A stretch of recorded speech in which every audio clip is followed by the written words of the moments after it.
माँ काली की महागाथा भाग 1। सृष्टि की शुरुआत और आदि शक्ति का प्रथम स्पंदन। बहुत बहुत प्राचीन काल की बात है। इतनी प्राचीन कि समय भी उस समय को माप नहीं पाया था। न दिन थे न रात, न धरती थी न आकाश, न कोई देव न कोई दानव, बस एक अनंत शून्य जैसा विस्तार।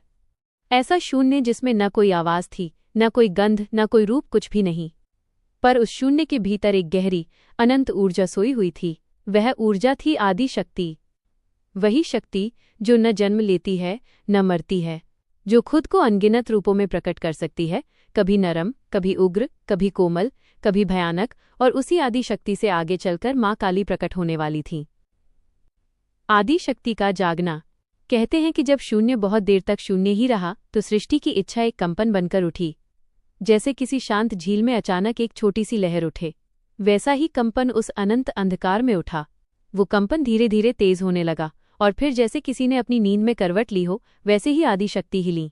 उनकी चेतना फैलने लगी और उस अंधकार में पहली बार प्रकाश का एक क्षुद्र बिंदु प्रकट हुआ। यही था सृष्टि का पहला क्षण। आदि शक्ति ने अपनी आंखें खोलीं। उनकी आंखें खुलते ही शून्य में पहली बार ध्वनि का जन्म हुआ, एक अत्यंत सूक्ष्म दिव्य नाद। वही नाद आगे चलकर ओम कहलाया। त्रिदेवों का जन्म।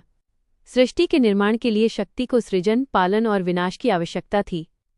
इसलिए आदि शक्ति ने अपने स्वयं के तेज से 3 महान ज्योतिपुंज उत्पन्न किए। पहली ज्योति से ब्रह्मा प्रकट हुए, सृष्टि के रचयिता। दूसरी ज्योति से विष्णु प्रकट हुए, पालनकर्ता। और तीसरी ज्योति से महादेव शिव प्रकट हुए, संहारकर्ता। यह तीनों ज्योतिपुंज आदि शक्ति के सामने खड़े हुए। वे नवजात थे परंतु दिव्य ज्ञान से युक्त थे। सबने मिलकर शक्ति को प्रणाम किया और कहा, माँ, हमें क्यों बनाया गया? आदि शक्ति मुस्कुराईं। उनकी मुस्कान से 1000 सूर्य से अधिक प्रकाश निकला। उन्होंने कहा, सृष्टि के संतुलन के लिए। लेकिन याद रखना, न तुम पहले हो न आखिरी। मैं ही पहले भी हूं, बाद में भी। सृष्टि का विस्तार। ब्रह्मा ने आदि शक्ति की इच्छा से पहले जल, फिर वायु, अग्नि, आकाश और पृथ्वी की रचना की। विष्णु ने वेद, धर्म और जीवन की गति को स्थिर किया। शिव ने समय का चक्र चलाया, जन्म और मृत्यु का। धीरे धीरे संसार बन गया। देव, दानव, ऋषि, ग्रह, नक्षत्र, समुद्र, पर्वत सब अपने स्थान पर स्थापित हो गए। लेकिन शक्ति के भीतर अभी भी एक रूप छिपा था, जो केवल संकट के समय प्रकट होता है, उग्रतम रूप काली। दानवों का जन्म और अत्याचार। सृष्टि के विस्तार के साथ ही दैत्य कुल का भी जन्म हुआ। समय बीतने लगा और असुर शक्तिशाली होने लगे। उनमें सबसे भयंकर थे शुंभ और निशुंभ, 2 भाई जो तप करके ऐसा वरदान ले आए थे कि कोई पुरुष उन्हें नहीं मार सकेगा। वरदान मिलते ही उनका अहंकार 7 आसमान ऊपर चला गया। देवलोक पर चढ़ाई, गंधर्वों पर अत्याचार, पृथ्वी के लोगों पर अत्यधिक कष्ट। देवताओं के पास शक्ति नहीं थी क्योंकि वरदान के कारण वे कुछ कर नहीं सकते थे। सब देव मिलकर आदि शक्ति के पास पहुंचे। देवताओं की पुकार। देवताओं ने कहा, माँ, आपकी बनाई हुई सृष्टि पीड़ा से भर गई है। शुंभ निशुंभ का अत्याचार बढ़ता जा रहा है। उन्हें रोकने में हम असमर्थ हैं। आदि शक्ति ने अपनी आंखें बंद कीं। उनके भीतर एक उग्र ज्वाला कांप रही थी, वही ज्वाला जो प्रकट होकर माँ काली बनती है। उन्होंने कहा, जब अत्याचार सीमा पार कर लेता है तब काली का जन्म होता है। अब समय आ गया है। उनकी पूरी देह से जैसे अग्नि निकल रही थी। उनकी भौहें जुड़ गईं। उनके भीतर का शांत रूप प्रचंड रूप में बदलने लगा। अचानक उनके माथे से एक चमकदार, काली, भयावह परंतु दिव्य ऊर्जा का विस्फोट हुआ। वह ऊर्जा आकार लेने लगी और अगले ही क्षण उस ऊर्जा से एक देवी प्रकट हुई, जिनकी त्वचा रात्रि समान काली, आंखें रक्त के समान लाल, केश विस्फारित और हाथों में खड्ग। वह थी माँ काली। माँ काली का प्रथम प्रकट होना। जैसे ही माँ काली प्रकट हुई, सृष्टि के सारे दिशाओं में एक अद्भुत नाद गूंज उठा। असुरों के सीने कांप उठे, देव स्तब्ध रह गए। काली की हंसी पूरे ब्रह्मांड को हिला देने वाली थी। उनकी जिह्वा लंबी और रक्तमयी थी। उनका स्वर था, जहां अत्याचार है वहां मेरा प्रकट होना निश्चित है। देव झुक गए। उनके हृदय में पहली बार सुरक्षा और आशा की लौ जली। काली धीरे धीरे महाकाल की दिशा में बढ़ीं और शिव ने उनके प्रकट होने को स्वीकार किया। लेकिन आने वाला समय इतना सरल नहीं था। काली को अभी वो युद्ध लड़ना था जिसने पूरे विश्व को हिला दिया था, शुंभ निशुंभ का विनाश। माँ काली की महागाथा भाग 2। देवलोक पर संकट, शुंभ निशुंभ का आतंक और शक्ति का आह्वान। देवलोक पर संकट की छाया। सृष्टि में अनेक युग बीतते गए। सब कुछ संतुलन में चल रहा था। देवलोक में सौंदर्य, संगीत और शांति थी। गंधर्व गा रहे थे, अप्सराएं नृत्य कर रही थीं, ऋषि तप में लीन थे, मनुष्य धर्म और कर्म पर चलते हुए अपना जीवन जी रहे थे। मगर इसी शांत समय में दानवों के अंदर एक प्रचंड ज्वाला उठ रही थी, अहंकार, शक्ति और वर्चस्व की ज्वाला। शुंभ और निशुंभ दो भाई, एक ही अहंकार। दानवों की दुनिया में दो भाई जन्मे, शुंभ और निशुंभ। ये दोनों बचपन से ही अत्यधिक शक्तिशाली थे, बुद्धि से तीक्ष्ण परंतु मन से अत्यंत क्रूर। उनके हृदय में दयालुता नाम का कुछ भी नहीं था। बल, सामर्थ्य और अहंकार, इन्हीं तीन चीजों पर वे जीवित रहते थे। दोनों ने कठोर तप किया, इतना कठोर कि देवता भी उस तप की गर्मी महसूस करने लगे। ब्रह्मा को उनके सामने प्रकट होना पड़ा। वरदान जिसने ब्रह्मांड को संकट में डाल दिया। शुंभ और निशुंभ ने कहा, हमें ऐसा वरदान दो कि कोई पुरुष, कोई देव, कोई असुर, कोई भी हमें न मार सके। हम केवल स्त्री के हाथों से ही मर सकें, और स्त्री वैसे भी युद्ध नहीं करती। ब्रह्मा मुस्कुराए, पर यह मुस्कान देवताओं के लिए आने वाले संकट का संकेत थी। उन्होंने कहा, तथास्तु। जिस स्त्री की तुम बात कर रहे हो वो अभी अस्तित्व में नहीं है। दोनों भाई हंस पड़े, एक दानवी हंसी जिससे तीनों लोग कांप उठे। वे समझ चुके थे स्त्री देवी शक्ति, इन सबको वे पहले ही दीन बना चुके हैं। देवियां पूजा के लिए हैं, युद्ध के लिए नहीं, उनकी यही सोच थी। और यही हुआ सबसे बड़ा भ्रम, क्योंकि देवियां सिर्फ सौम्यता नहीं होती, उनका एक रूप काली संपूर्ण ब्रह्मांड को निगल सकता है। लेकिन दानव ये नहीं जानते थे। अत्याचार की शुरुआत। वरदान पाते ही दोनों भाइयों के भीतर अहंकार का दानव 1000 गुना बढ़ गया। उन्होंने तुरंत असुरों की विशाल सेना बनाई। रक्तबीज, धूम्रलोचन, चंडमुंड, रुरु, बलि, विशालकाय, कीर्ति, वज्रबाहु, सैकड़ों शक्तिशाली दानव उनके सेनापति बने और युद्ध की शुरुआत हुई। सबसे पहले उन्होंने स्वर्गलोक पर आक्रमण किया। देवताओं को अंदाजा भी नहीं था कि असुर अब इतने शक्तिशाली हो चुके हैं। इंद्र की अमरावती पर अचानक काला बादल छा गया। असुरों की सेना बिजली की तरह उतरी। महलों की दीवारें कांप उठीं। अप्सराएं भय में भागने लगीं। गंधर्वों के वीणा और मृदंग की ध्वनि रुक गई, मानो संगीत भी डर गया हो। इंद्र ने देवराज होने के नाते युद्ध किया, पर शुंभ और निशुंभ के सामने वो टिक नहीं पाए। इंद्र का वज्र उनके पास पहुंचते पहुंचते राख बन जाता। उनकी सैकड़ों आंखें भस्म में बदल जाती, फिर क्षण में लौट आती। वे अजेय हो चुके थे। देवताओं को पीछे हटना पड़ा, स्वर्ग छोड़ना पड़ा। अमृत कुंड पर भी असुरों का अधिकार हो गया। देवता छिप छिपकर जंगलों, पर्वतों और आश्रमों में शरण लेने लगे। उनका तेज बुझ चुका था। देवताओं का सभा आह्वान। जब अत्याचार असहनीय हो गया, देवताओं ने एक गुप्त सभा बुलाई। सबकी आंखों में निराशा थी। इंद्र, अग्नि, वरुण, मरुत, सूर्य, चंद्र, कुबेर, सब असहाय थे। इंद्र ने धीमी आवाज में कहा, कोई पुरुष इन्हें नहीं मार सकता। हम चाहे कितना भी युद्ध कर लें, ये नहीं मरेंगे। हमारी शक्ति व्यर्थ हो गई है। विष्णु बोले, शक्ति के बिना हम सब निर्बल हैं। समाधान केवल शक्ति के पास है, आदि शक्ति के पास। शिव ने कहा, असुरों ने अहंकार में शक्ति के प्रकोप को भुला दिया है। अब मां को जगाना होगा। देवताओं ने प्रणाम किया और सब मिलकर आदि शक्ति के निवास हिम गुहाएं की ओर चल पड़े। दिशाओं में भय था, लेकिन एक उम्मीद भी थी, क्योंकि जब जब संसार में संकट आया, शक्ति ने ही सृष्टि की रक्षा की। आदि शक्ति का आवाहन। देवताओं ने शक्ति के सम्मुख अपना समस्त दुख प्रस्तुत किया। उनकी आवाज कांप रही थी। उनके हृदयों से आशा की अंतिम किरणें मानो बुझ चुकी थीं। आदि शक्ति ने आंखें बंद कीं। उनके भीतर एक तेज लगातार बढ़ रहा था। उनकी देह से प्रकाश की लहरें टकाटक निकल रही थीं। उन्होंने कहा, दानवों ने सीमा पार कर दी है। अब मेरा उग्र रूप ही सृष्टि का संतुलन लौटाएगा। उनके शरीर से एक दिव्य अग्नि उठने लगी। वो अग्नि तेज से तेज होती गई। देवताओं को लगा जैसे सूर्य का 1000 गुना प्रकाश एक साथ फट पड़ा हो। उसी अग्नि से एक प्रचंड ऊर्जा का गोला निकला। ऊर्जा कांप रही थी, जैसे ज्वाला नृत्य कर रही हो। और उस ऊर्जा से रक्तलाल आंखों वाली विकराल लेकिन परम करुणामयी एक देवी प्रकट हुई। वो थीं माँ काली, प्रथम पूर्ण रूप में। उनके केश खुले हुए थे, असीम आकांक्षा की तरह। उनकी त्वचा काली थी जैसे ब्रह्मांड का गहरा रहस्य। उनके हाथ में खड्ग, खून से भरी कटोरी और उनकी हंसी इतनी गूंजदार कि दानवों का भाग्य उस हंसी में लिख दिया गया। देव स्तब्ध रह गए। उन्हें महसूस हुआ कि अब संतुलन लौट आएगा। काली के आने के साथ ही हवा बदल गई। आकाश भारी हो गया। धरती में कंपन होने लगा। माँ काली ने कहा, जहाँ अन्याय है वहाँ मैं हूँ, जहाँ अहंकार है वहाँ मेरा विनाश है। शुंभ निशुंभ के अंत का समय आ गया। देवताओं ने राहत की सांस ली, लेकिन उन्हें अंदाजा नहीं था कि आगे आने वाले युद्ध इतने भयानक होंगे कि सृष्टि भी थर्रा उठेगी। माँ काली की महागाथा भाग 3।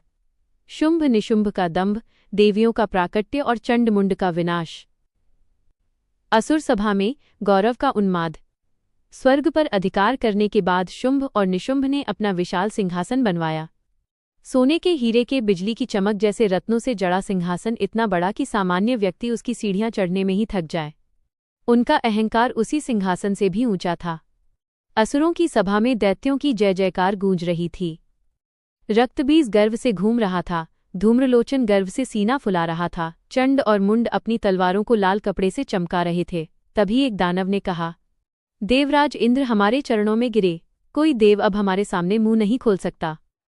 सभा ठहाकों से भर गई। उसी समय शुंभ की दृष्टि स्वर्ग से लाए गए रत्नों और स्वर्ण में सजे आदिशक्ति के मंदिर पर पड़ी। उसने कहा, ये क्या है? ये सौंदर्य, ये चमक, ये किसकी मूर्ति है? किसी दानव ने कहा, ये देवी शक्ति का स्वरूप है। देवताओं ने इसे सौंदर्य का प्रतीक माना। शुंभ की आंखों में लालसा चमक उठी। उसने कहा, यदि यह मूर्ति इतनी सुंदर है तो असली देवी कितनी सुंदर होगी। निशुंभ हंस पड़ा, भाई, स्वर्ग का राजा तुम हो, तीनों लोक पर तुम्हारा अधिकार है। ऐसी देवी को तो तुम्हें आज ही अपने हरम में लाना चाहिए। सभा ने हर्ष से चिल्लाया, महाबली शुंभ की जय। यहीं से युद्ध की आग का पहला अंगारा गिरा। शुंभ निशुंभ का दूत सुगंध।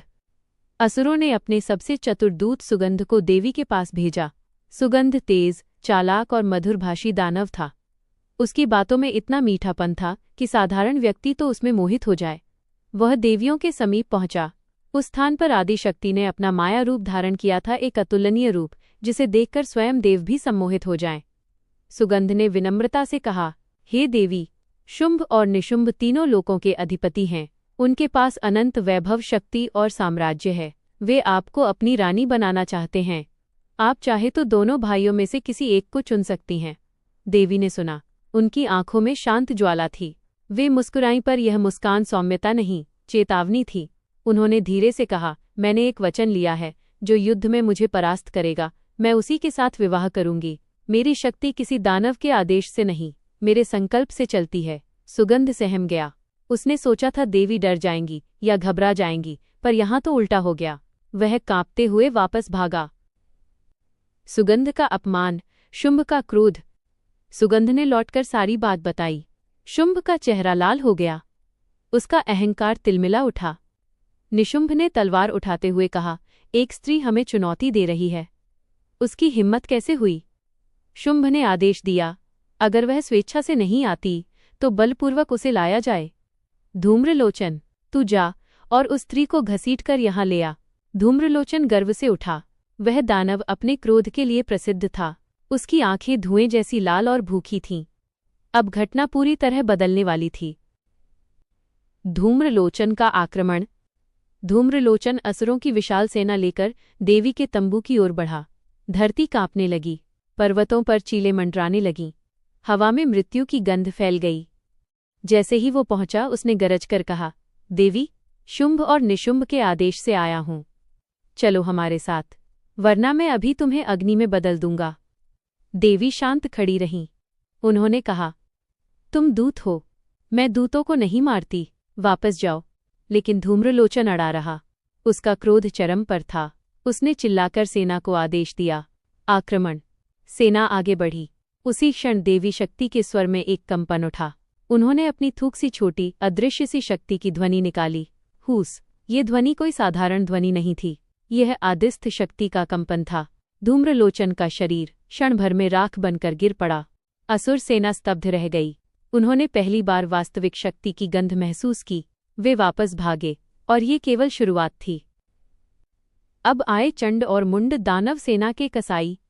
धूम्रलोचन की मृत्यु से शुंभ निशुंभ का क्रोध पहाड़ जैसा उठ खड़ा हुआ।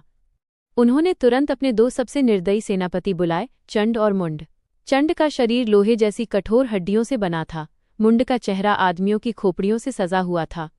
दोनों युद्ध में रक्त से स्नान करते थे। वे हंसते हुए बोले, देवी को पकड़ना है, उसे उसके बालों से घसीट कर लाएंगे। आज तक कोई स्त्री हमारा सामना नहीं कर पाई, और वे अपनी हजारों असुर सेना के साथ देवी की ओर बढ़े। देवी का परिवर्तन, चामुंडा रूप का प्रकट होना। देवियां शक्ति के साथ थीं, कौशिकी, ब्रह्मणी, वैष्णवी, इंद्राणी, वाराही। पर चंड मुंड का आतंक काफी भारी पड़ा। असुर सेना ने देवियों को घेर लिया। चारों तरफ से नाद गूंज रहा था, मारो, पकड़ो, जकड़ो। तभी शक्ति के केंद्र का तेज बढ़ने लगा। देवी के मुख की रेखाएं कठोर हो गईं, उनकी पुतलियां फैलने लगीं, होठों की रेखाएं जलने लगीं। उनके भीतर से एक भयावह ऊर्जा निकली, एक ऐसी शक्ति जो दानवों के लिए रात का अंत बन गई। उस ऊर्जा से एक प्रचंड देवी प्रकट हुई, काली का चामुंडा रूप। उनकी आंखें ज्वाला को भी जलाती थीं। उनकी जिह्वा लाल थी, उनकी हड्डियां छड़ियों की तरह दिख रही थीं। वे क्रोध और करुणा का मिलाजुला रूप थीं। उनके प्रकट होते ही हवा काली पड़ गई। आकाश में गर्जना होने लगी, असुरों की टांगें कांपने लगीं।